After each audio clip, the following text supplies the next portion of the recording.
رب اشرح لي صدري ويسر لي أمري واحلل عقدة من لساني يفقهوا قولي لا حول ولا قوة إلا بالله العلي العظيم. أعوذ بالله السميع العليم من الشيطان اللعين الرجيم. بسم الله الرحمن الرحيم.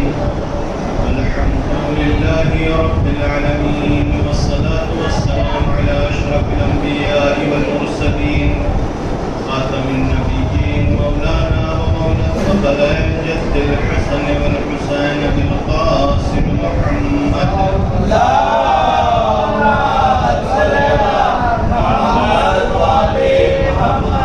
وآله الطيبين الطاهرين المعصومين المظلومين واللعنة الدائمة الباقية على أعدائهم أجمعين من يوم عداوتهم إلى قيام يوم الدين. أما بعد فقد قال الله الحكيم في كتابه الكريم. بسم الله الرحمن الرحيم. لقد ذرأنا لجهنم كثيرا من الجن والإنس لهم قلوب لا يفقهون بها ولهم أعين لا يبصرون بها ولهم آذان لا يسمعون بها أولئك كالأنعام بل هم أضل أولئك هم الغافلون. صلوات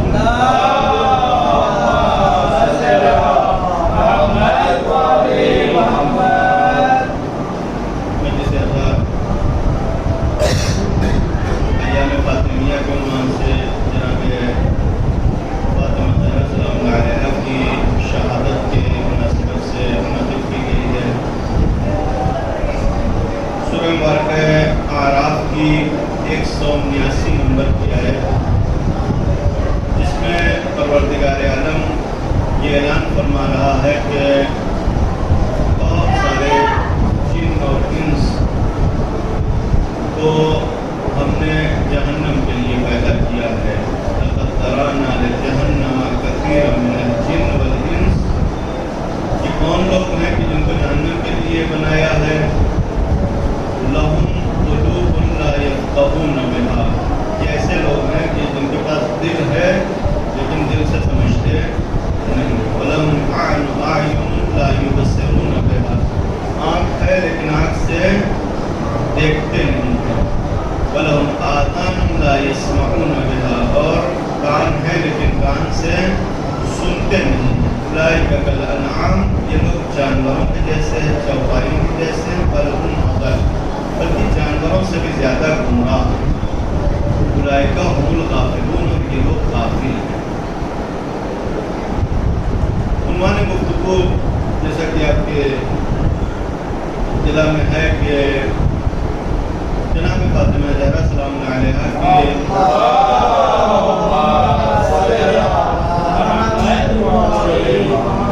فدق میں سے ایک تذکرہ پیغمبر ختمی مرتبہ حضرت محمد مصطفیٰ صلی اللہ علیہ وسلم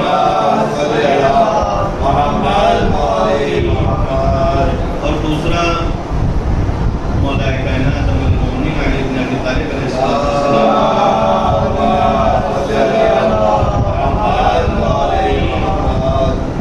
یہ دو تذکرے بہرحال جس کا عنوان ہے، لیکن آج کی ہماری گفتگو مقدمتاً اس عنوان سے ہے کہ خطبہ فدق کی ضرورت کیا پیش آئی، کیوں جناب فاطمہ زہرا سلام اللہ علیہا کو گھر سے باہر نکلنا پڑا اور یہ خطبہ دینا پڑا، اور پھر خود جناب فاطمہ زہرا سلام اللہ علیہا کی شخصیت اور عظمت کے حوالے سے بھی ایک مختصر اشارہ کریں کہ جس سے ہمیں یہ اندازہ ہو کہ جناب فاطمہ زہرا سلام اللہ علیہا کے اس خطبے کو ہم کس انداز سے دیکھیں یا ہماری نظر میں اس خطبے کی کیا اہمیت ہونی چاہیے. مولا کائنات کی بے شمار خطبے پائے جاتے ہیں لیکن جناب فاطمہ کے خطبات میں 2 یا 3 اس کے علاوہ بہت زیادہ کوئی طول اور تفصیل سے کوئی بیان نہیں پایا جاتا، لیکن وہ بھی اپنی جگہ پر ایسی اہمیت کے حامل ہیں کہ ان کی طرف علماء نے خاص توجہ دی. جناب فاطمہ زہرا سلام اللہ علیہا کی شخصیت کے عنوان سے صرف 2 روایت آپ کی خدمت میں پیش کریں اور اس کے بعد اپنی گفتگو شروع کریں کہ جناب فاطمہ کی شخصیت تذکرہ بیوی کی ولادت کے پہلے سے شروع ہوتا ہے اور گویا قیامت تک جاری و ساری رہنے والا تذکرہ.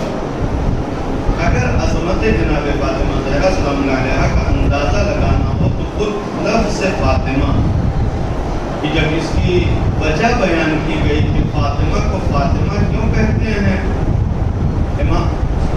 امام نے بیان فرمایا کہ فاطمہ کو فاطمہ اس لیے کہتے ہیں کہ مخلوق کو ان کی معرفت سے دور رکھا گیا، یعنی انسانوں کو جناب فاطمہ کی معرفت سے دور رکھا گیا. دور یہ زبردستی والا نہیں، دور رکھا گیا یعنی جناب فاطمہ عظمت کی اس بلندی پر ہیں، اس مقام پر ہیں کہ لوگوں کے ذہن وہاں تک پہنچ نہیں سکتے، رسائی نہیں. اور یہ رسائی کیوں ممکن نہیں ہے، کیوں لوگ جناب فاطمہ کی معرفت سے دور ہیں؟ اس کی وجہ یہ ہے کہ پروردگار عالم نے انہیں راز خلقت بنایا. پروردگار عالم نے انہیں سر اللہ قرار دیا. یہ وہ راز خلقت ہیں کہ جب پروردگار عالم نے انہیں دنیا میں بھیجنا چاہا، ظاہر ہے کہ پیغمبر اکرم صلی اللہ علیہ وآلہ وسلم کی مشہور حدیث ثقلین کی بنیاد پر یہ قرآن کے ہم پڑھنا ہیں. قرآن مجید کو پروردگار عالم نے جب نازل فرمایا تو کبھی پیغمبر کے اوپر ڈائریکٹ وحی کر دی، کبھی جناب جبرائیل کے ذریعے سے پیغام بھیجا. یعنی جب پروردگار عالم نے قرآن کو نازل کیا تو کہیں واسطہ رکھا اور کہیں واسطہ نہیں رکھا. لیکن قرآن کی 6500 آیات میں سے کوئی ایک آیت ایسی نہیں ہے جس کو لینے کے لیے پیغمبر کو اوپر آسمان تک جانا پڑا. لیکن یہ وہ قرآن کے ہم پلہ ہیں، یہ وہ قرآن کے ہم سنگ ہیں کہ جن کو پروردگار عالم نے دنیا میں بھیجا ہے، دنیا میں نازل کیا ہے.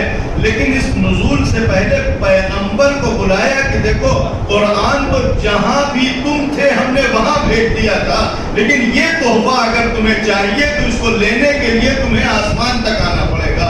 ایک صلوات پڑھیں محمد والے.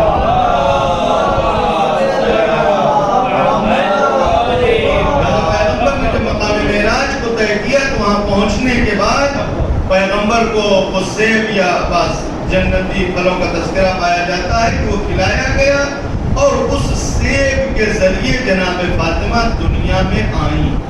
یعنی وہ سیب ذریعہ بنا کہ وہ نطفے میں منتقل ہوا اور اس کے بعد شکم حضرت خدیجہ میں اور اس کے بعد پھر اس دنیا میں جناب فاطمہ کا وجود. یہ وہ بیوی ہے کہ جن کا آغاز یہاں سے ہو رہا ہے اور اس کے بعد آخر کی ایک روایت یعنی انجام کیا ہے وہ روایت کے جملے اور مجلس رضوان اللہ تعالیٰ علیہ نے پیار الانوار کی 43ویں جلد میں 43 نمبر جلد میں ذکر کیا ہے کہ جناب فاطمہ کی عظمت قیامت بھی کیا ہوگی، میدان محشر میں جناب فاطمہ کا رتبہ کیا ہوگا، جناب فاطمہ کی عظمت کیا ہوگی کہ ہزار فرشتے چاروں طرف سے جناب فاطمہ کی ہمراہی کر رہے ہوں گے اور آواز آئے گی کہ الا یا اہل المحشر غضوا ابصارکم، اے اہل محشر اپنی آنکھوں کو بند کر دو. کیوں؟ اس لیے کہ یہاں سے فاطمہ گزرنے والی. یہ جو حکم ہوگا اس حکم کا مطلب یہ والا نہیں ہے کہ ہم سے کہا گیا نماز پڑھنے کے لیے، روزہ رکھنے کے لیے نماز پڑھ لو، روزہ رکھ لو، لیکن ہم روزہ نہیں رکھتے، نماز نہیں پڑھتے. نہیں، محشر میں جب حکم دیا جائے گا تو اس کا مطلب یہ ہے کہ جو کہا گیا ہے وہی ہونا ہے، یعنی آپ کرنے پر مجبور ہے. جب کہہ دیا گیا غضوا ابصارکم تو آنکھوں میں کھلنے کی تاب نہیں، آنکھیں کھل نہیں سکتی ہیں. غضوا ابصارکم، اپنی آنکھیں بند کر لو اس لیے کہ فاطمہ بنت محمد یہاں سے گزرنے والی ہے. اور ہزار فرشتے چاروں طرف سے جناب فاطمہ کی ہمراہی کر رہے ہوں گے. جناب فاطمہ جنت کے دروازے تک پہنچ جائیں گے اور اس کے بعد جنت کے دروازے پہ پہنچنے کے بعد ایک مرتبہ پلٹ کے دیکھیں گی. پروردگار عالم آواز دے گا فاطمہ ہم نے تمہیں جنت دے دیا ہے، جاؤ بسم اللہ. جناب فاطمہ پروردگار عالم کی بارگاہ میں عرض کریں پروردگار ہم چاہتے ہیں کہ آج ہماری عظمت اس دنیا کے سامنے، اہل محشر کے سامنے آشکار ہو جائے، لوگ پہچانے کہ ہماری عظمت کیا ہے. پروردگار عالم آواز دے گا کہ فاطمہ ان اہل محشر میں جو تمہارے شیعہ ہیں اور جو تمہارے محب ہیں ان کو اپنے ساتھ لے کے جاؤ۔ امام محمد باقر علیہ السلام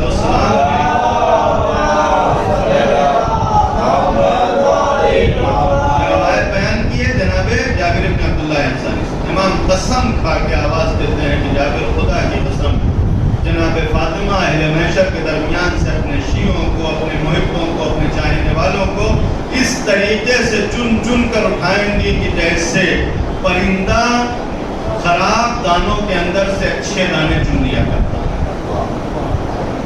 اور اس کے بعد جناب فاطمہ زہرا ان لوگوں کو گویا اجازت دیں گی، حکم دیں گی کہ وہ سب کے سب جنت میں جناب فاطمہ کے ساتھ داخل ہوں۔ جناب فاطمہ کے ساتھ یہ لوگ آگے بڑھیں گے اور اس کے بعد روایت کے جملے سنیے گا۔ جب یہ جنت کے دروازے پہ پہنچیں گے پروردگار عالم ان کے دل میں یہ بات ڈال دے گا کہ یہ بھی خدا کی طرف دیکھیں۔ جیسے جناب فاطمہ دروازے پہ جا کر رک گئی اور خدا کی گویا رحمت کی طرف نظر کی اور خدا کو، ویسے ہی یہ لوگ جنت کے دروازے پہ جائیں گے اور کھڑے ہو جائیں گے۔ اب پروردگار عالم پوچھے گا تم کیوں رک گئے؟ پروردگار ہم نے تم کو تمہارے حق میں جناب فاطمہ بنت محمد کو اپنے حبیب کی بیٹی کو شفیع بنا دیا، ان کی شفاعت سے تمہیں جنت مل گئی ہے، لہذا کھڑے کیوں ہو جاتے کیوں نہیں؟ یہ آواز دیں گے پروردگار ہم بھی چاہتے ہیں کہ ہماری شان اور عظمت یا اہل محشر پہچان تو لیں۔ جناب فاطمہ شفاعت کر چکی ہیں کس کے؟ اپنے محب اور اپنے شیعوں کی۔ ہم لوگ کیا ہیں؟ شیعہ نہیں ہے، محب بنائیں۔ شیعہ کہیں گے تو بھگا دیے جائیں گے۔ ایک صلوات پڑھیں محمد والے۔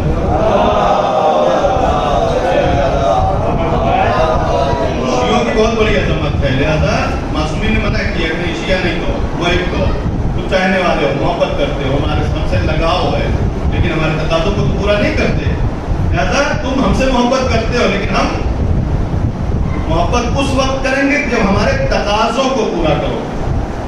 ان کی طرف سے جو محبت ہوگی وہ تقاضا، لیکن بہرحال شفاعت نصیب ہوگی کیوں؟ اس لیے محب ہے۔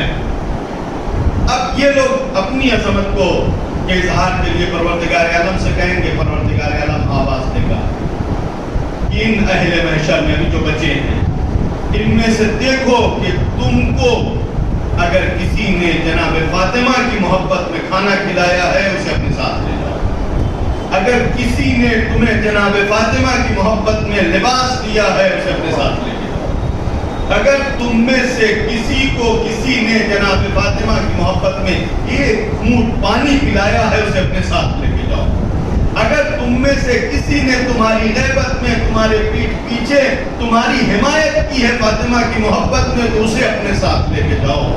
امام محمد باقر علیہ السلام ارشاد فرماتے ہیں کہ خدا کی قسم میدان محشر خالی ہو جائے گا سوائے چند افراد کے جو کافر، مشرک اور منافق ہوں گے، ان کے علاوہ کوئی نہیں بچے گا، سب کے سب جنت میں داخل ہو جائیں گے۔ اب پہچانے جناب فاطمہ کی عظمت۔ جناب فاطمہ کی عظمت یہ ہے کہ ان سے یا محبت کرنے والے ہیں یا ان کے محبوں سے محبت کرنے والے لوگ ہیں جن کی تعداد اتنی زیادہ ہے، کیونکہ تعداد ہمیں بیان نہیں کی گئی ہے، لیکن جو بچتے ہیں ان سے یہ وہی لوگ ہوتے ہیں جو کافر ہوں گے، مشرک ہوں گے یا منافق ہوں گے۔ ایک صلوات پڑھیں محمد والے محمد۔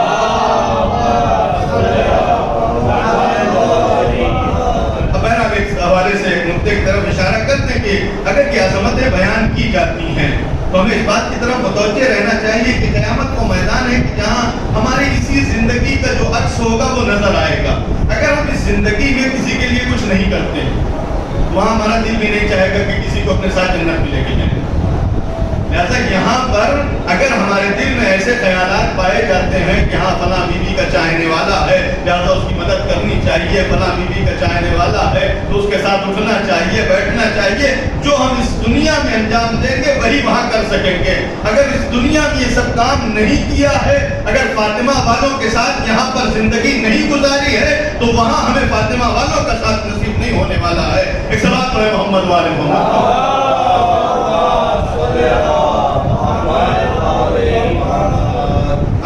اتنی باعظمت خاتون ظاہر ہے کہ یہ سارے مقامات اس لیے تو نہیں بیان کیے گئے کہ دنیا میں جیسے تیسے زندگی گزارو پھر محشر میں فاطمہ کے ساتھ ہو جانا، نہیں، فاطمہ کے ساتھ محشر میں وہی جائے گا کہ جو یہاں ساتھ رہے گا۔ تو ظاہر ہے کہ ان عظمتوں کو بیان کیا گیا ہے تاکہ ہم دنیا میں پہچان لیں کہ ہمیں کہاں رہنا، ہمیں کس کے ساتھ رہنا ہے، ہماری زندگی کس کے ساتھ گزرنی چاہیے۔ اگر فاطمہ اور فاطمہ والوں کے ساتھ ہیں تو پھر وہاں پر بھی یہی ہوگا، اور اگر نہیں ہے تو پھر ابھی سے انتظام کرنا شروع کر دیں۔ جناب فاطمہ کی یہ عظمت، اور اس کے بعد جب ہم جناب فاطمہ کے فرامین کو دیکھتے ہیں، ان کی تعلیمات کو دیکھتے ہیں، اس سے کافی حد تک خود کو خالی پاتے ہیں، کچھ بھی نہیں ہے۔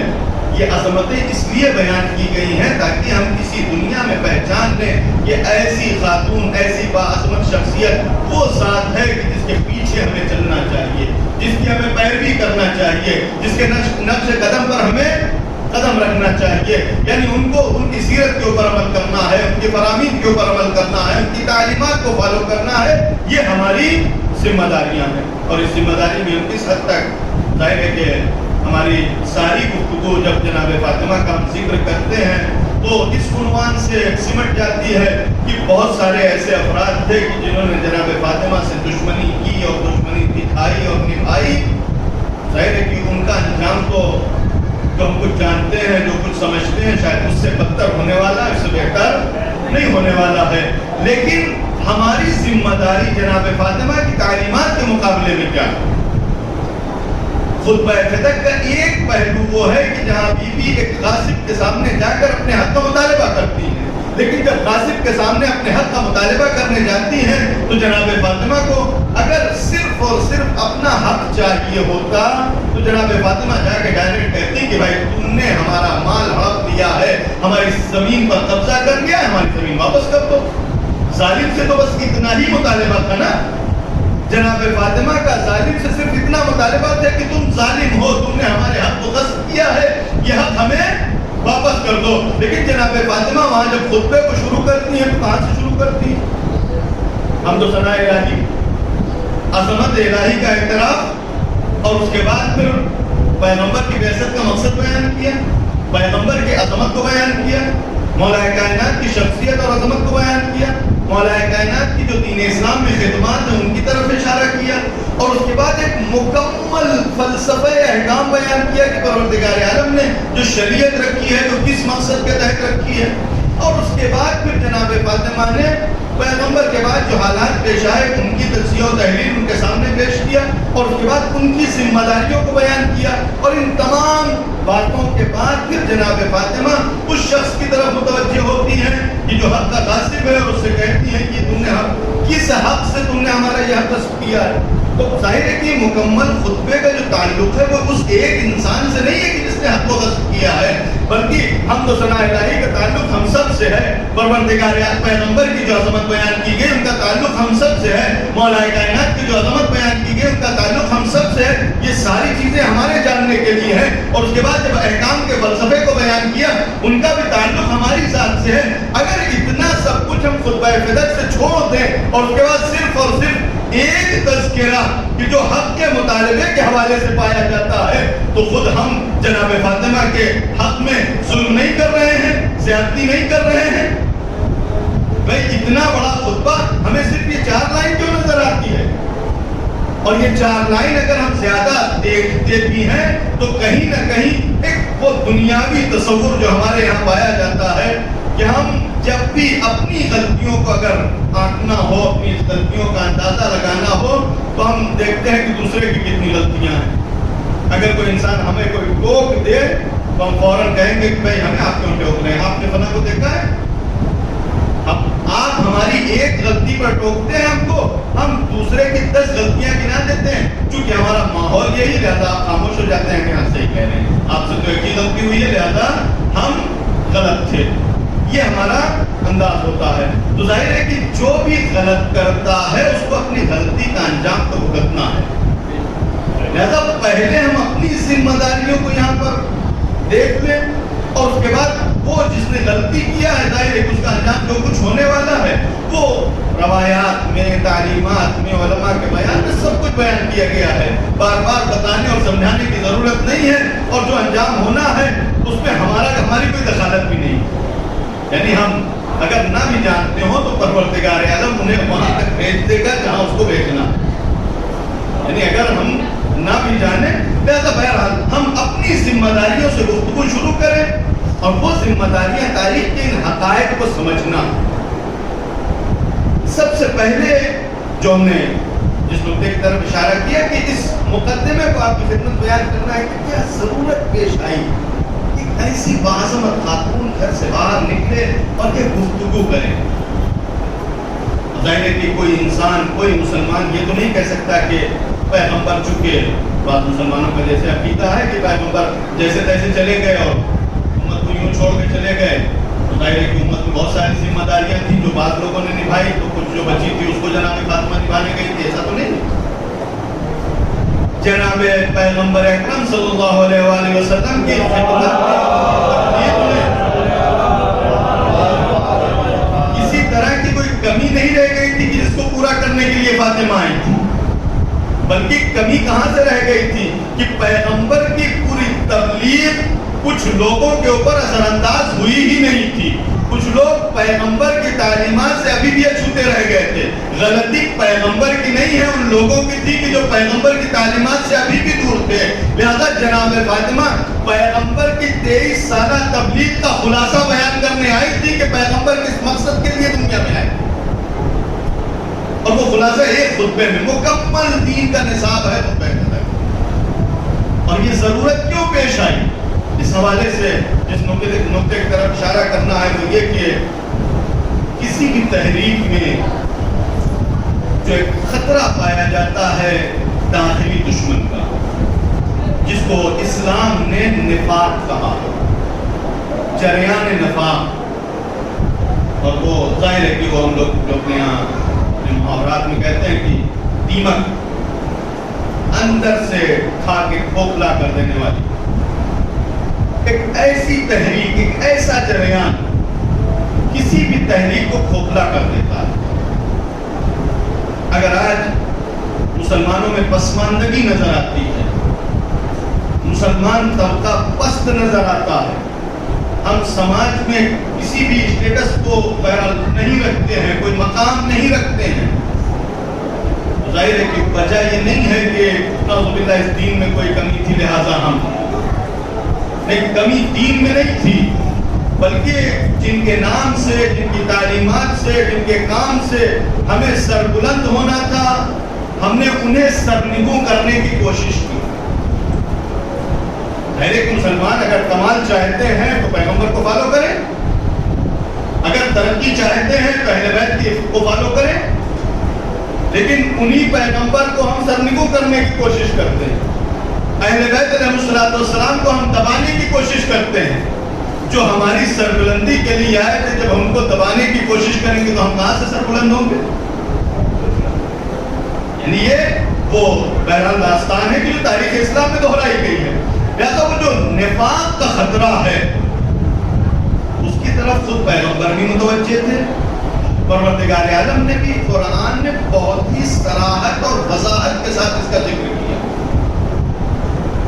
جناب فاطمہ زہرا سلام اللہ علیہا نے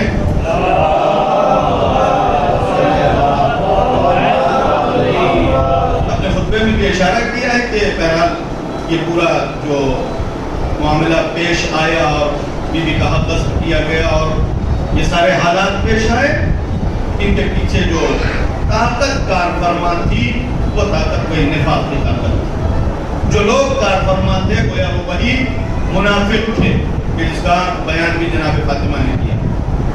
لیکن یہ کتنی بڑی تعداد, اور یہ بہرحال تاریخی حقائق کو ہم بالکل فراموش نہ کریں گے. پیغمبر کے بعد اہل بیت علیہ السلام سے جو لوگ منحرف ہوئے اور کافی بڑی تعداد آل رسول کو چھوڑ کے اور بہرحال ان کے خلاف چلی گئی. یہ دو آدمی کی بس کی بات, یہ دو لوگوں کا کام تھا, یہ 2-4 لوگ بھی اس میں شامل تھے. کافی کی روایات جو ہیں وہ بہرحال اس میں تعداد جو بیان کی کہ 5-6-7 افراد کے علاوہ سب کے سب مرتد ہو گئے. مرتد یعنی دین پیغمبر سے دور ہو گئے, اہل بیت علیہ السلام سے منہ پھیر کے چلے گئے. لہذا 1-2-4 آدمی کی بات نہیں ہے, کافی کافی بڑی تعداد ہے کہ جو اس جریان نفاق سے تعلق رکھتی تھی، جو اس جریان نفاق سے جڑی ہوئی تھی۔ اب آپ قرآن کے بیانات کو دیکھیں، سورہ مبارکہ توبہ میں حالات بیان کیے گئے منافقین کے، کہ منافقین پیغمبر کے خلاف کس طریقے سے سازشیں کرتے تھے۔ جنگ تبوک کا مرحلہ ہے، سب سے پہلے تو یہ خبر اڑائی گئی کہ اہل روم نے حملہ کر دیا، پیغمبر نے مدینے میں لشکر تیار کیا اور لشکر لے کے نکلنا چاہتے ہیں، تو پیغمبر کو بھی اندازہ ہے کہ منافقین کافی ایکٹیو ہیں مدینے میں، جیسا ان کو کنٹرول کرنے کے لیے یا یہاں پیغمبر رکیں یا پیغمبر جیسا کوئی رکے، جیسا پیغمبر نے مدینے میں یہ انتظام کیا کہ مولا کائنات کو روکا، یعنی ساری جنگوں میں سربراہ اور سرداری نبھانے والے مولا کائنات، پیغمبر نے کہا کہ تم مدینے میں رکو۔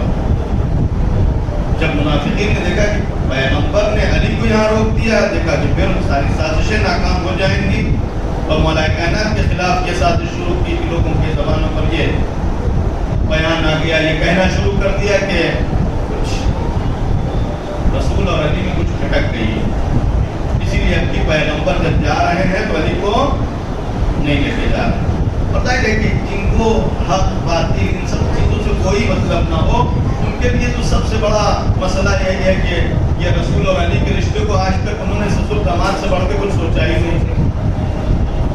اور ظاہر ہے کہ یہ رشتہ اتنا خطرناک ہے کہ کسی سے بھی بتا دو کہ گڑبڑ ہو گئی ہے تو ماننے کے تیار ہو جائے گا۔ لہٰذا جن کے دلوں میں حق کی روشنی پائی ہی نہیں جاتی، ان کو یہ سمجھانا بہت آسان تھا کہ کچھ گڑبڑ ہو گئی۔ یہ پروپیگنڈا اتنا بڑھا کہ مولا کائنات نے پیغمبر سے جا کے شکایت کی، پیغمبر سفر کے لیے نکل چکے تھے، اس کے بعد پیغمبر کے پیچھے پیچھے مولا کائنات گئے اور جا کر پہلے مرحلے میں پہلے مقام پر پیغمبر سے ملاقات کی اور کہا یا رسول اللہ مدینے میں یہ خبر اڑا جائے۔ پیغمبر نے مولا کائنات کو بشارت دیا، یعنی کیا تم کو یہ پسند نہیں ہے کہ تمہاری منزل، تمہارا رتبہ ہماری نظر میں وہی ہے کہ جو موسیٰ کی نظر میں ہارون کا مرتبہ، بس فرق اتنا ہے کہ ہمارے بعد کوئی نبی نہیں ہوگا، یعنی اگر ہمارے بعد نبوت ہوتی تو وہ بھی تم کو ملتی، لیکن چونکہ ہمارے بعد نبوت نہیں ہے، یہ نبوت تو نہیں ملے گی لیکن ہمارے جانشین اور وسیع تم قرار پاؤ۔ مولا کائنات کی سن کے واپس آ گئے، پیغمبر تبوک کے مقام پر پہنچے، وہاں کوئی لشکر نہیں آیا، یعنی جو خبر دی گئی تھی وہ بالکل جھوٹی تھی کہ روم سے کوئی لشکر آیا ہی نہیں تھا۔ پیغمبر نے 20 دن وہاں قیام کیا اور 20 دن قیام کرنے کے بعد اب پیغمبر واپس آ رہے ہیں، تو پہلا تو ادھر سازش تھی اور اس کے بعد منافقین ساتھ میں بھی گئے۔ جب پیغمبر واپس آنے کا ارادہ رکھتے ہیں تو دیکھا کہ ابھی وہ سازش کامیاب نہیں ہوئی، اب دوسری سازش تیار۔ پیغمبر کو ایک پہاڑ سے ایک درے سے گزرنا تھا، منافقین نے یہ پلان تیار کیا کہ جس وقت پیغمبر وہاں سے گزر رہے ہوں گے، پیغمبر کے اونٹ کو بھڑکا دیا جائے گا، بھتکا دیا جائے گا اور اسی مرحلے میں گویا پیغمبر کا قتل کر دیا جائے گا، یا مثلاً گر کے پیغمبر شہید ہو جائیں گے اور ہم ان کی جان سے چھٹکارا پا جائیں گے۔ یہ داستان، یہ سازش پروردگار عالم نے پیغمبر کو بتا دی کہ آپ کے خلاف یہ سازش تیار ہو چکی ہے۔ پیغمبر نے جناب عمار کو بلایا اور جناب حذیفہ، اور جناب عمار سے کہا کہ اس مقام پر جب درے سے گزرنا ہو تو وہاں پر تم ہماری نہار پکڑ لینا، حذیفہ سے کہا کہ پیچھے سے ہمارے اونٹ کو ہکانا۔ جناب عمار نے وہاں پر پہنچے، جناب عمار نے نہار پکڑی اور آگے سے نہار پکڑ کے جناب عمار چل رہے تھے، پیچھے سے جناب حذیفہ اونٹ کو ہکا رہے تھے، یہاں تک کہ وہ افراد آئے اور آنے کے بعد انہوں نے پیغمبر کے ارد گرد اپنی سواریوں کو ہکانا شروع کیا، چلانا شروع کیا کہ وہ پیغمبر کا اونٹ بھیتر جائے۔ پیغمبر نے جناب حذیفہ کو حکم دیا کہ ان کی سواریوں کے منہ پہ مارو تاکہ یہ متفرق ہو جائیں، یہ فرار کر جائیں۔ جناب حذیفہ نے ان کی سواریوں کو مارا، لہٰذا یہ سب کے سب فرار کر گئے۔ جب سب فرار کر گئے تو پیغمبر نے پوچھا حذیفہ تم نے پہچانا یہ کون لوگ تھے؟ نہیں یا رسول اللہ، نہیں پہچان سکے اس لیے کہ ان کے چہروں پر نقاب پڑے ہوئے تھے۔ پیغمبر نے جناب حذیفہ کو ان کے نام تک بتا دیا. پیغمبر نے جناب حذیفہ کو ان کا نام بھی بتا دیا کہ یہ 12 افراد جو آئے تھے یہ فنا فنا. اب تاریخ میں بہرحال یہ نام آشکار نہیں ہوا. جب جناب حذیفہ نے نام بھی جان لیا تو پیغمبر سے فرمایا کہ یا رسول اللہ آپ حکم دیں ان سب کو قتل کر دیا جائے, یہ سب ختم کر دیے جائیں. پیغمبر نے فرمایا کہ ہمیں یہ بات پسند نہیں ہے کہ کوئی آدمی بعد میں یہ کہے کہ پیغمبر کو جب ضرورت تھی تو مسلمانوں کا ساتھ لیا, مسلمانوں سے مدد لیا, اور اس کے بعد جب قدرت اور طاقت حاصل ہو گئی تو انہی مسلمانوں کو قتل کرنا شروع کر دیا. لہذا بہرحال مناسب نہیں ان کو قتل کرنا. اور ان منافقین کے نام بہرحال مسلمانوں میں عام نہیں ہوئے, شائع نہیں ہوئے. یعنی تاریخ میں کوئی فہرست نہیں لکھی گئی ہے کہ جس میں یہ بیان کیا گیا ہو, لیکن ایک علامت بن گئی تھی کہ جو لوگ بھی مر جاتے تھے اور جناب حذیفہ ان کی نماز میت نہیں پڑھتے تھے, ان کے لیے جان لیا جاتا تھا کہ یہ وہ فرد ہے یا یہ وہ شخص ہے کہ جس کا نام پیغمبر بتا دے.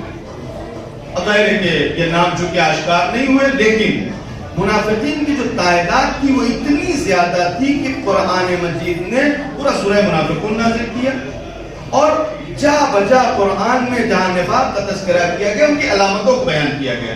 بہرحال یہ خود مستقل گفتگو ہے کہ منافقین کی علامات قرآن میں کیا بیان کی گئی ہیں, لیکن بہرحال قرآن نے اس حد تک ان کے صفات کو بیان کیا ہے کہ انسان اگر پہچاننا چاہے تو آسانی سے پہچان لے گا.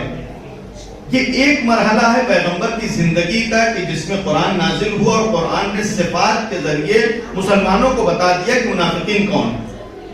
اب آپ یہ بتائیں کہ یہ قرآن جو نازل ہوا آج اس کی لاکھوں کروڑوں صفحات پر تفسیر لکھی گئی ہے نہیں, اور جب تفسیر لکھی جاتی ہے تو بال کی کھال نکالتا ہے مفسر, ریز ترین باتیں نکال کے لا کے رکھ دیتے ہیں. تو اگر منافقین کے سلسلے میں اتنی طول و تفصیل کے ساتھ قرآن نے گفتگو کیا ہے, کیا ان مفسرین کو پتہ نہیں چلا ہوگا کہ یہ صفات کن کے ہیں, کن لوگوں کے لیے بیان کیے گئے ہیں. لیکن ظاہر ہے کہ تمام قرآنی اور پیغمبر کی تعلیمات میں تمام توجہ کے باوجود مسلمانوں نے یہ مناسب نہ سمجھا کہ وہ متوجہ ہوں ان تمام صفات کی طرف اور پتہ لگائیں کہ یہ لوگ کون. اب ان کی جو علامتیں, ایک علامت خود مولا کائنات نے بیان فرمائی کہ مولا کائنات سے کسی نے پوچھا کہ یا امیر المومنین ہمارے پاس جو روایات پیغمبر سے نقل ہو جاتی ہیں وہ بہت ہی مختلف ہوتی ہیں, بالکل آپس میں متضاد ہوتی ہیں, بالکل ایک ہاں کہتی ہے ایک نہیں کہتی ہے. اس حد تک تضاد روایات میں کیوں پایا جاتا ہے؟ خطبہ نمبر 210 نہج البلاغہ کا مولا کائنات نے فرمایا کہ دیکھو ایسا ہے کہ جو پیغمبر سے روایات نقل کرنے والے لوگ ہیں, کبھی ایسا ہوا کہ گئے پیغمبر کی خدمت میں, انہوں نے ایک روایت سنی پیغمبر سے اور جا کر اس کو لوگوں کو بتانا شروع کر دیا, لیکن کچھ دن گزرا اور یہ روایت منسوخ ہو گئی ہے, یہ حکم منسوخ ہو گیا. اب یہ وہ روایت سن کے چلے گئے اور ان کو پھر بعد میں پتہ بھی نہیں چلا کہ حکم کب منسوخ ہوا. ظاہر ہے کہ انہوں نے جو پیغمبر سے سنا تھا وہی لوگوں کو بتایا, یہ روایت مشہور ہو گئی. جو دوسرا حکم آیا وہ کسی دوسرے نے سنا تو اس نے دوسری جگہ بیان کرنا شروع کیا. یہ دونوں روایتیں جو ہے وہ ایک دوسرے سے ٹکرانے لگی. یا بعض لوگوں کے مثلا پیغمبر کے بیان سمجھ میں نہیں آیا, پیغمبر کچھ کہنا چاہتے تھے, ایک نے کچھ سمجھا ایک نے کچھ سمجھا اور دونوں نے اپنی بات کو نقل کیا, لہذا دونوں میں اختلاف نظر آتا ہے. لیکن ایک گروہ پیغمبر مولا کائنات نے تذکرہ کیا کہ ایک گروہ وہ ہے کہ جو منافق ہے اور وہ پیغمبر کی روایت کو جان بوجھ کے غلط طریقے سے نقل کرتا ہے, وہ پیغمبر کے اوپر جان بوجھ کے تہمت لگاتا ہے, وہ پیغمبر کے اوپر جان بوجھ کے بہتان باندھتا ہے. اور پیغمبر خود بھی فرما چکے ہیں کہ ہماری زندگی میں لوگ ہمارے اوپر بہتان باندھتے ہیں اور ہمارے وفات کے بعد یہ تعداد اور زیادہ ہوگی. یعنی ان لوگوں کی علامت پیغمبر نے بیان کیا ہے کہ اگر ہمارے اوپر بہتان لگانے والے ہیں کہ کون لوگ ہوں گے, یہ منافق.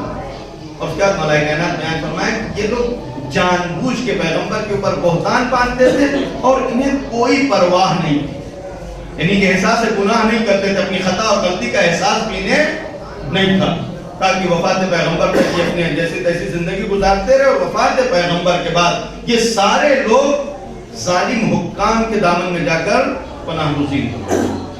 ظاہر ہے کہ اس سے زیادہ ہم وضاحت نہیں کریں گے کہ کہاں گئے مر نہیں گئے بلکہ ظالم حکام کے سائے میں زندگی گزارنے لگے. یہی وجہ ہے کہ تاریخ میں پیغمبر کی زندگی میں منافقین کے حوالے سے اتنی طول و تفصیل پائی جاتی ہے, اتنے سارے بیانات پائے جاتے ہیں, لیکن وفات پیغمبر کے بعد منافقین کا کوئی تذکرہ کرتا ہی نہیں. یہ 12-15 جو جنگ تبوک میں پیغمبر کو قتل کرنے کے لیے آئے تھے, یا وہ جو مدینے میں پیغمبر کے خلاف سازشیں کر رہے تھے, یہ سب کہاں چلے گئے؟ 9 ہجری میں اگر اتنی بڑی تعداد تھی تو 11 ہجری میں کچھ تو بچے ہوں گے, لیکن تاریخ میں ان کا نام نہیں لکھا گیا, اس لیے کہ پیغمبر کی وفات کے بعد تاریخ انہی کے ہاتھوں میں آ گئی, لہذا آگے کوئی تذکرہ نہیں پایا جاتا. اب جناب فاطمہ نے بھی جب خطاب کیا تو خطبہ فتح میں بھی اشارہ کیا, کہا کہ پیغمبر آئے اور پیغمبر نے اپنی تبلیغ کیا, اور اس کے بعد مولا کائنات کے خدمات کا تذکرہ, اور جناب فاطمہ نے اس کے آخر میں مولا کائنات کے تذکرے کے آخر میں اس بات کی طرف اشارہ کیا کہ جب علی دین کے لیے اپنی جان قربان کر رہے تھے, اپنی جان نچھاور کر رہے تھے, تو تم بیٹھے اس بات کے منتظر رہتے تھے کہ کب ہمارے گھر میں کوئی بری خبر آ جائے. یہ ایک علامت کہ جو لوگ جنگ میں شریک نہیں ہوتے تھے بلکہ بیٹھ کے پلان تیار کیا کرتے تھے کہ ہاں آج لشکر بڑا ہے, اور ظاہر ہے کہ یہ ساری تاریخیں اگر آپ سنتے رہتے ہیں آپ اندازہ لگائیں گے کہ کون لوگ ہیں یہ.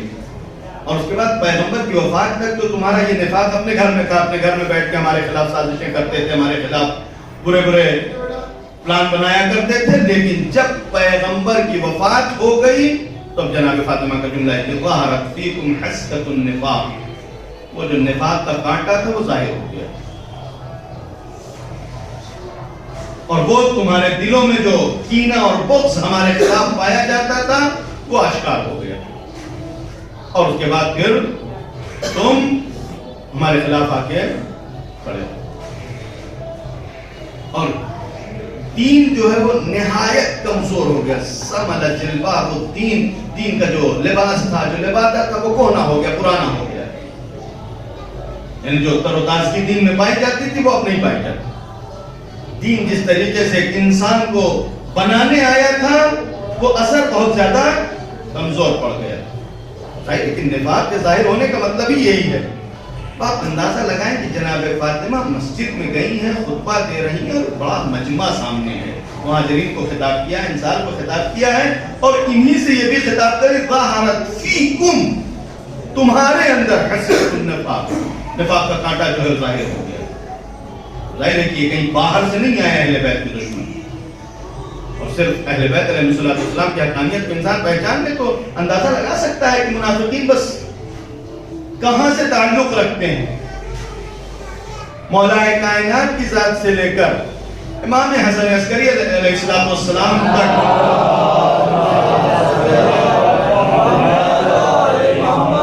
تمام ائمہ کے قاتل کون ہیں؟ مسلمان نہ کہیں, مسلمان تو پتہ نہیں, ہو سکتا ہے کوئی یہودی آ کے مثلا جبہ ٹوپی لگا کے بلاسٹ کر کے چلا جائے. حکام ہیں جو بظاہر اس بات کے دعوے دار تھے کہ ہم جانشین رسول ہیں, ہے کوئی اس کے علاوہ؟ جو جانشینی رسول کے دعوے دار تھے وہ ائمہ کے قاتل بنے. پہلے بیت علیہ السلام کے حقیقی دشمن کون ہے, انسان اس کا اندازہ آسانی سے لگا سکتا ہے. بہت سارے بادشاہوں کو موقع نہیں ملا کسی کو قتل کرنے کا, ورنہ حوصلہ سب کے پاس ہے. لہذا یہیں سے انسان اندازہ لگا سکتا ہے کہ جریان نفاق پیغمبر کے بعد کس راستے پر گیا, اور کوئی پگڈنڈی بھی نہیں, بہت آشکار. اب ظاہر ہے کہ تاریخ ملوک لکھی گئی ہے, تاریخ الخلفاء لکھی گئی ہے, تو آپ انہی میں تلاش کر لیں. جتنے نام ہیں یہ سب کے سب وہ ہیں کہ کسی کو موقع ملا ہے قتل کرنے کا, کسی کو موقع نہیں ملا تو ظاہر ہے کہ حسرت تو اس کے بھی دل میں. متوکل جیسا ظالم بادشاہ, اس کے زمانے میں کسی امام کا قتل نہیں ہوا, لیکن ایک نہیں تین مرتبہ اس نے امام علی نبی علیہ السلام کے قتل کا پلان تیار کیا, تو موقع نہیں ملا ہے نا. یعنی متوکل کسی امام کے قاتل میں نام نہیں آتا, جبکہ سب سے ظالم عباسی سلسلے کا سب سے ظالم اور سفاک بادشاہ لکھا گیا. انسان پہچان لے کہ پیغمبر کی وفات کے بعد جو سلسلہ نفاق ہے وہ کدھر گیا ہے، اور بہت ہی واضح اور آشکار ہے، اس میں کوئی دو رائے نہیں۔ لہذا چونکہ یہ ایسے خطرات پائے جاتے تھے، لہذا پیغمبر کے بعد ضرورت آن پڑی کہ جناب فاطمہ گھر سے نکلیں اور ایک مرتبہ دین کو ریفارم کریں، دین کو پھر سے دنیا کے سامنے پیش کریں کہ دیکھو 23 سال میں جو پیغمبر بتا کے گئے تھے تو وہ یہ سب تھا، حقیقت دین یہ تھی، اور تم کہاں جا رہے ہو اسی کے آئینے میں پہچان لو کہ تم حقیقت دین سے آشنا ہو، دین کے دائرے میں ہو یا دین کے باہر نکل چکے ہو۔ یعنی جو کرائٹیریا بیان کیا، رسالت کی عظمت بیان کی، مولا کائنات کی خدمات بیان کی، مولا کائنات کے وصایت اور ولایت کا تذکرہ کیا، اس کے بعد تم اندازہ لگا سکتے ہو کہ تم کہاں ہو۔ یہ بہرحال جناب فاطمہ نے آئینہ دکھایا، اور یہ آئینہ لوگوں کے لیے اتنا گراں گزرا کہ بہرحال تاریخ کے حوالے سے کچھ چیزیں ایسی ہیں جو ہمارے یہاں توجہ نہیں رکھتے لوگ، بہرحال کافی حد تک جناب فاطمہ کے خطبے کا جب تذکرہ کیا جاتا ہے تو ہم مثلا اس حوالے سے جناب فاطمہ کی پسلیوں کے ٹوٹنے کا تذکرہ اور خطبے کا ساتھ میں ذکر کرتے ہیں، جس سے ہمارے ذہن میں یہ تصور ہے کہ جناب فاطمہ اس حملے کے بعد خطبہ دینے کے لیے ہیں۔ نہیں، یہ ساری تاریخوں کو تھوڑا سا مینٹین رکھیں تو وہ پورا منظر آپ کے سامنے بالکل کلیئر رہے گا کہ جناب فاطمہ حملے سے پہلے خطبہ دے کے آئیں، اور یہی خطبہ ہے کہ جس سے اندازہ ہو گیا مسلمانوں کو کہ رسول مر نہیں گئے۔ پہچان رہے ہیں؟ نہیں، ہاں، جو مر جاتے ہیں ان کے آثار ختم ہو جاتے ہیں۔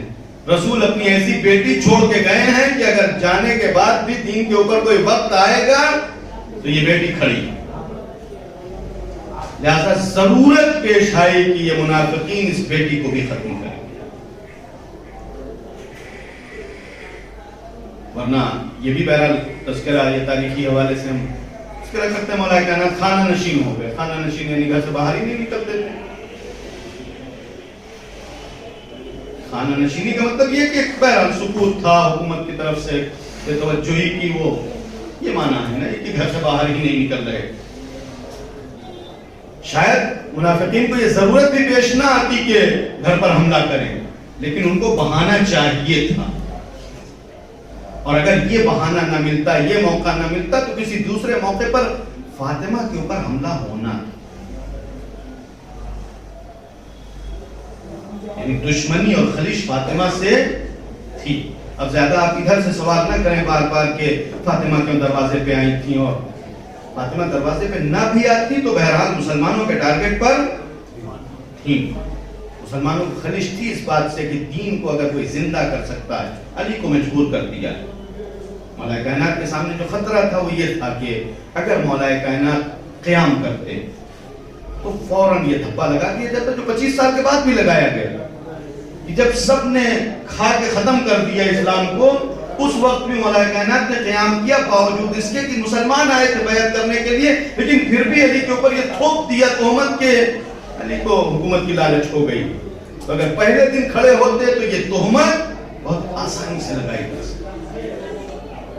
لہذا مولا کائنات کی خاموشی سے یہ لوگ فائدہ اٹھا رہے تھے، جناب فاطمہ نے آگے بڑھ کے قیام کیا، ظاہر ہے کہ وہ مشن کافی حد تک کمزور ہونے لگا، لہذا ضرورت تھی کہ فاطمہ کو اس راستے سے، اور یہ سارے حالات جناب فاطمہ کو بھی کسی حد تک معلوم تھے، اور خود پیغمبر بھی نشاندہی کر رہے تھے، ورنہ پیغمبر کی زندگی میں خود پیغمبر نے جس انداز سے جناب فاطمہ کا تعارف کروایا، آپ پہچانے کہ فاطمہ کی عظمت مسلمان نہیں پہچانتے۔ یہ راوی کے جملے ہیں، یہ نہ مولا کائنات کا بیان ہے، نہ مثلا امام حسن امام حسین ان لوگوں کی روایت نہیں، بلکہ راوی کے جملے ہیں۔ کلما دخلت فاطمہ، جب بھی فاطمہ پیغمبر کے پاس آتی تھی، قام الیہا رسول اللہ، پیغمبر کھڑے ہو کے آگے بڑھ کے جناب فاطمہ کا احترام کرتے، یعنی جہاں پر بھی یہ واقعہ پیش آیا، اور یہ بھی جملے جو ہیں کہ ہمیشہ جب بھی ایسا ہوتا،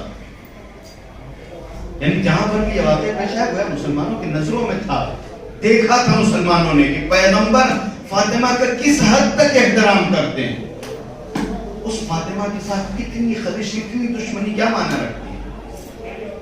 یہ پیغمبر کی دشمنی نہیں ہے؟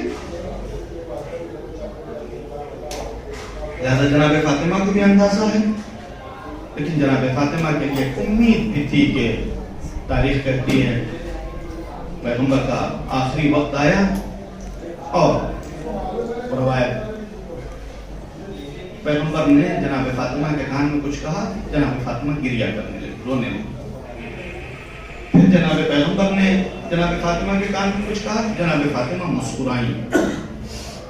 جب پوچھنے والوں نے پوچھا کہ بی بی پیغمبر نے آپ کے کان میں کیا کہا کہ آپ رونے لگی، اور پھر ایسا کیا کہہ دیا کہ آپ کو آپ کے لوگوں پہ مسکراہٹ آ گئی، جناب فاطمہ نے بیان کیا کہ جس وقت پیغمبر نے اپنی رحلت کی خبر ہمیں دی تو ہم نے گریہ کیا، ہم رونے لگے، اور پھر پیغمبر نے ہمیں اس بات کی خبر دی کہ فاطمہ ہمارے بعد تم ہی سب سے پہلے ہم سے ملحق ہو۔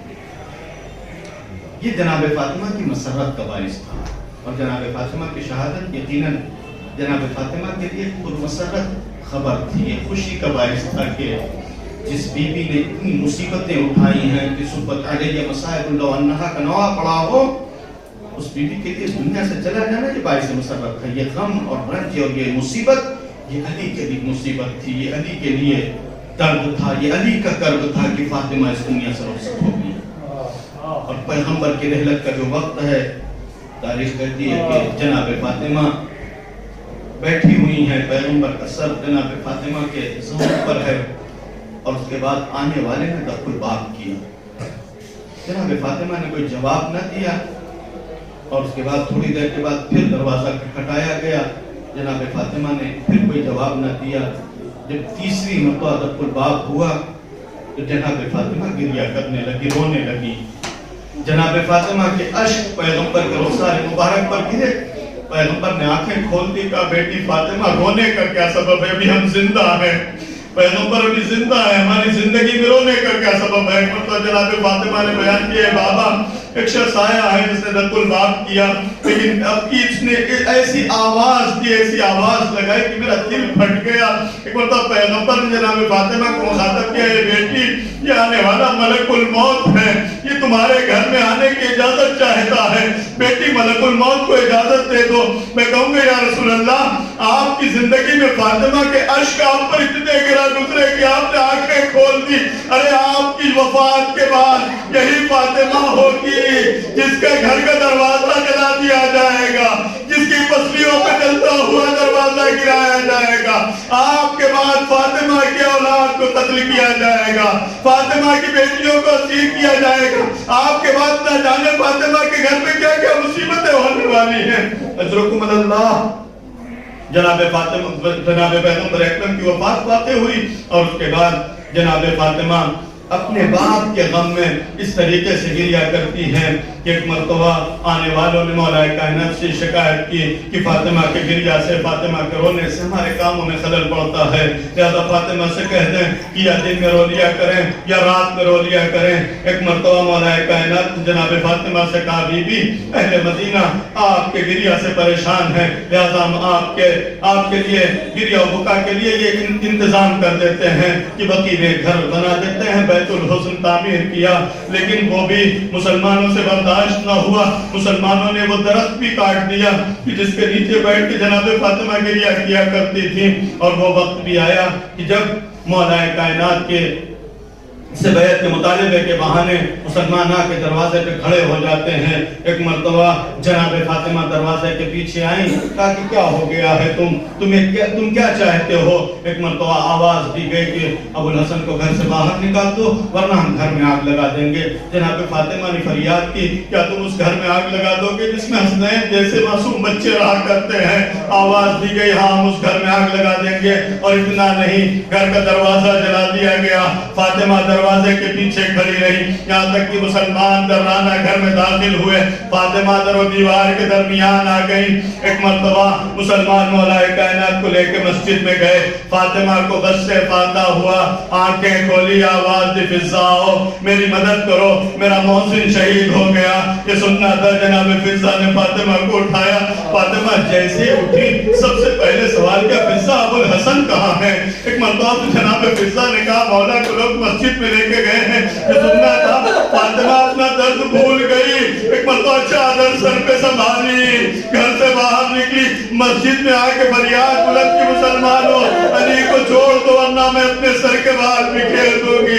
جناب فاطمہ کی یہ فریاد. ایک مرتبہ مسجد نبوی کی دیواریں بلند ہونے لگی. فاطمہ علی کو لے کے گھر میں واپس آ گئی. میں کہوں گا بی بی مدینہ تھا, آپ کی فریاد اتنی کارگر ہوئی کہ علی کو صحیح سالم گھر میں واپس لے آئے. لیکن ہائے کربو بلا, زینب چند قدم کے فاصلے سے دیکھتی رہی. حسین کے گلے پہ خنجر. وَسَلَامُ الَّذِينَ ظَلَمُوا أَيَّ مُنْقَلَبٍ يَنْقَلِبُونَ إِنَّا لِلَّهِ وَإِنَّا إِلَيْهِ رَاجِعُونَ. إلهي من الزهرة وابيها وبعلها وبنيها والسر المستودع فيها. پروردگار ہمارے اس مختصر ذکر قبول فرما. پروردگار ہمارے درمیان حاجت مندوں کی حاجتوں کو پورا فرما. جو بیمار ان کو شفاء کاملہ عاجل عنایت فرما. پروردگار جو مقروض ان کے قرض قضا فرما. جو تنگدست ان کو سترس عطا فرما. جو مشتاق ہے جو زیارات ان کو جو زیارات سے مشرف فرما. مسلمانوں کی جان مال عزت و آبرو کی حفاظت فرما. مومنین کو اپنی حفظ و امان میں رکھ. دشمنان اسلام مسلمین کو نیست و نابود فرما. مقامات مقدسہ کی حفاظت فرما. علماء اعلام مراجع کرام کا سایہ ہمارے سروں پر برقرار رکھ. ہمارے امام کے ظہور میں تعجیل فرما. ہمارے کردار کو اتنا لائق بنا دے کہ بیمار کیا ہو سکیں. وآخر دعوانا اللهم صل على محمد وآل محمد